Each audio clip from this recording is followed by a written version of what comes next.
Hey everybody, Zach from Labaki here, and today we're going to be diving into a little bit of Unity development, talking about how we set up a VR procedure. So, having a series of guided steps that the user has to complete when doing a specific task.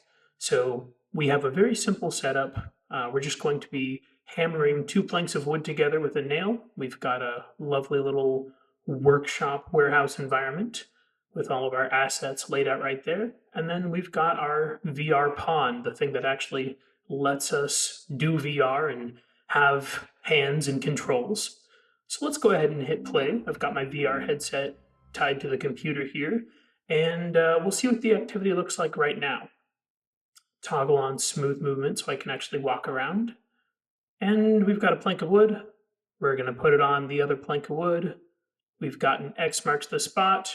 Put the nail on the X, grab our hammer, nail that into the plank of wood, and now they're joined together. Simple as that. Very straightforward task that we want the users to be able to do. But, let's actually add some substance to this and guide them through what they're supposed to be doing. So we've got a few components here. We've got our plank of wood, our nail, our other plank of wood, and these things are all grabbable. We've got a script that lets us grab them. We've got a sound effect that plays that hammer and nail sound. And we'll get into all of that in just a minute. But really, I want to dive into the one thing that's going to let us control the entire procedure. And that is kind of buried in our VR tablet in our spawning group. There's a lot going on here. We don't need to worry about most of this. All we need to find is this wrist menu. So this wrist menu has a procedure controller. We'll go ahead and turn that on right now. And the procedure controller lets us add a number of steps, basically just guiding the user step by step on whatever we want to do. So I've actually got a script written here with all of the things that we want to convey. And let's just start with an introduction, right? Indicating to the user that something is going to happen here on this little panel that you see popped up. Let's just make sure when we turn this on and we hit play, this works. We'll see something telling us how to get started. All right, back in VR, and sure enough, I look at my wrist and I see my little pop-up panel. Super handy, right? I've got my title and I've got my description, and it's on either wrist, and whenever I look at it, it pops up. Whenever I look away, it goes away. So super handy little tool that we have built in, and all we have to do is set up the steps and tell the steps when to fire. So we'll go back to our script here, and we've got 5 total steps, not including that very beginning 0th step. And we'll just go in and kind of paste from the script. We've got our titles and our description. And conveniently, I have some voiceover audio files already generated right down there. And, try to keep things organized. I've got them numbered and titled fairly close to what the titles of the actual steps are. So all we got to do is drag and drop that audio clip into its step, and then just repeat, right? Step two, replacing the nail, just copying and pasting from our script and putting that audio clip in place. And we just keep going down the list. The hardest part sometimes is just writing the scripts and making sure you've got all your content in order. Oops, I put that in the wrong spot. We want that to be in the title. There we go. But yeah, you've got a solid script. Just make sure you know what you want the user to do. I usually like to start with the actual interactions, make sure I have everything set up as functionality first, and then I will go back and write specific steps that correspond to exactly what I'm trying to have the user do. So there we go. We'll add our final step here. And don't forget, that number says 6, but we really started with that 0th step because we're playing in the world of computer science. Everything starts counting at 0. Okay, so we've got all of our steps set up. And we allude to some mystery start button to start the activity. I just have a placeholder for now. We'll dive into actually setting up proper UI later on. But here's our start button. We can point and click on it, and when we click on it, we will have an event to fire. So in that on-click section, we'll add an event, and we'll drag in the wrist panel procedure controller. We have a whole bunch of options for things that we can do to that, and the one that we want is to go to a specific step. We want to go to step 1. So let's just start there. Let's see if that works, right? We've got a button. When we click that button, we want to have it go to the very first step. Today, we'll be using this hammer to nail these 2 planks of wood together. To begin, grab the plank of wood on the left and place it on top of the other plank. It should run perpendicular and be supported by the metal block on one end. Awesome, that worked just fine. Now we need to tell them what to do next, right? We clicked the start button, it guided them through how to start the activity, and now we got to do step 2. So where do we actually tell it what to do on step 2? Well, we've got our plank of wood here, and we have a script that says when I collide with a specific object whose name is board placement trigger, I'm going to do these events. So board placement trigger, that's just this little tiny collider on our other plank of wood right there. And when our first board hits that trigger, we're going to fire some events. And so that is where we want to tell the user what to do next. So we'll add an event to the list. Same thing, we're going to talk to the procedure controller, go to step 2. All right, let's dive in. Let's see if this works.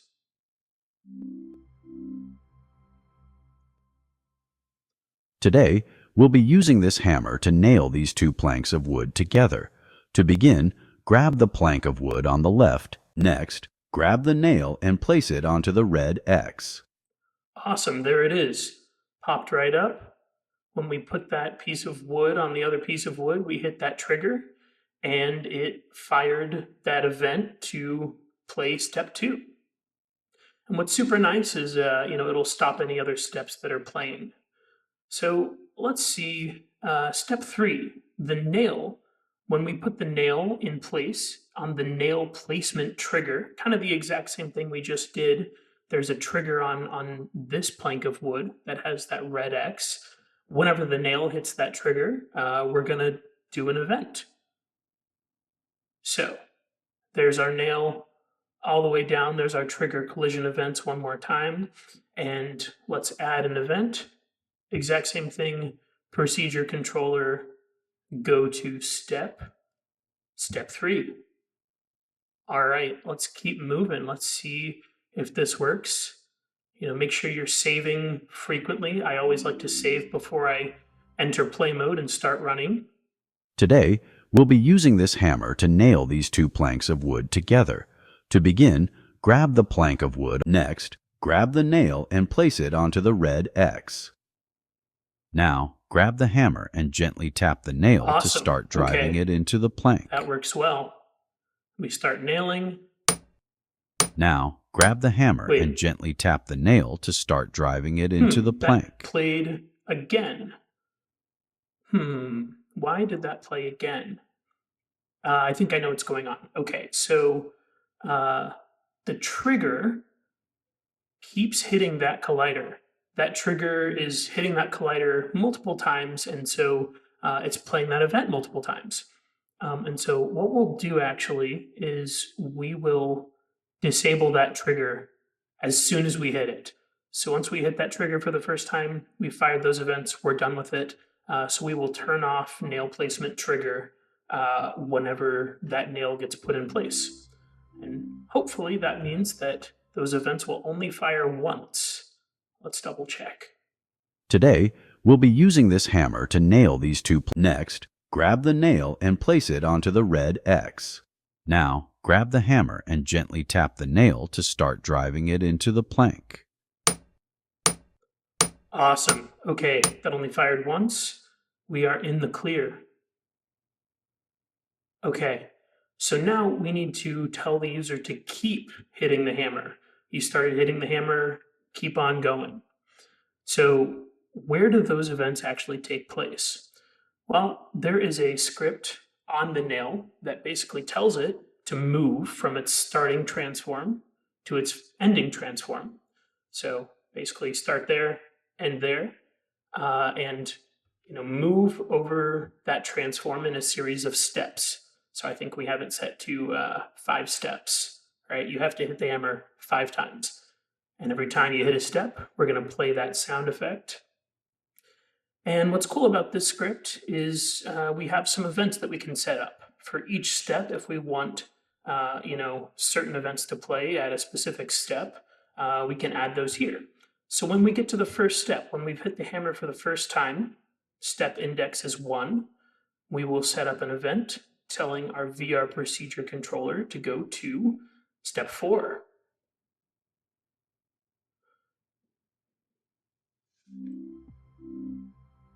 Let's check it out. Today, we'll be using this hammer to nail. Next, grab the nail and place it onto the... Now, grab the hammer and gently tap the nail to start driving it into the plank. Keep hammering the nail until its head is flush with the surface of the plank. Awesome. Okay, that worked well. On our first nail hit, we hit step index 1, our first hit, and so we told it to go to step 4 on our procedure controller. So let's go ahead and add another step there. Step 5, right? Once we get to the very end where we've nailed it in all the way, it takes 5 hits to nail it in. We will go to step 5 of our procedure. Today, we'll be using this hammer to nail these 2 planks of wood. Next, grab the nail and place it onto the red X. Now, grab the hammer and gently keep hammering the nail until its head is flush with the surface of the plank. Nicely done! These 2 planks of wood are now joined together, and you should be able to pick them up. Click on the reset button if you'd like to try this activity again. Awesome. That worked just like we expected it to. A lot of these scripts are designed to be as flexible as possible so we can set things up however we want them and fire certain events at certain times. And, the other benefit of using the procedure controller is we can get even more granular with it. We can say, when I'm doing this specific step, I want these specific events to fire. And so let's try setting something up, actually. On this step, we're going to tell our plank of wood to highlight, right? Let's make sure the user actually knows which plank of wood to grab. So when we do step 1, when we tell them to grab the plank, we're going to set the material of that plank to an emissive color. And then on step 2, they've put the plank of wood in place. We don't need it to be an emissive color anymore. We'll set it back to its normal wooden material. And let's highlight the nail. Let's make sure they know what nail to grab. There's only one, but sure. So step 2, we're setting the wood back to normal. We're setting the nail to be highlighted. And then they've put the nail in place. We're going to tell them to start hammering it. We'll set the nail back to its normal material. So just telling its mesh renderer which material we want, set it back to its normal steel. And let's see if that works. It's really amazing the amount of flexibility that you have with just the VR procedure controller to set up Today, a full we'll activity. be using this hammer to nail these 2 planks of wood together. To begin, grab the plank of wood on the... Next, grab the nail and place it onto the red X. Now, grab the hammer and gently tap the nail to start driving it into the plank. Keep hammering the nail until it's... Nicely done! These 2 planks of wood are now joined together, and you should be able to pick them up. Click on the reset button if you'd like to... Awesome. There we go. Now, it mentioned a reset button. We don't have one of those in there yet. Just a quick placeholder. I'll duplicate our start button and we'll call it a reset button, and we'll set that up later. But we'll actually spend some time talking about how to set up UI, making our own custom sprites, and getting them to do a thing, kind of like we've done a little bit here. But that's as far as we'll go today. We went through just taking an existing activity with kind of a defined workflow and setting it up so where our user is actually guided step by step on how to do the procedure, all using pretty much one script, that VR procedure controller. Very flexible. We just set everything up from right there. And, it's all about just knowing where to tell it to fire those events, right? That's the hardest part. You set it all up in one place on the procedure controller, and then you just have to figure out what event is actually corresponding to each step. Where do I tell it what to do that? And from there, it's pretty straightforward. Just tell it what step you want it to go to, anything else you want to happen at that step, and that's it. Very robust tool that should make VR development super easy once you're up and running in Unity. All right, thanks so much. We'll see you in another video.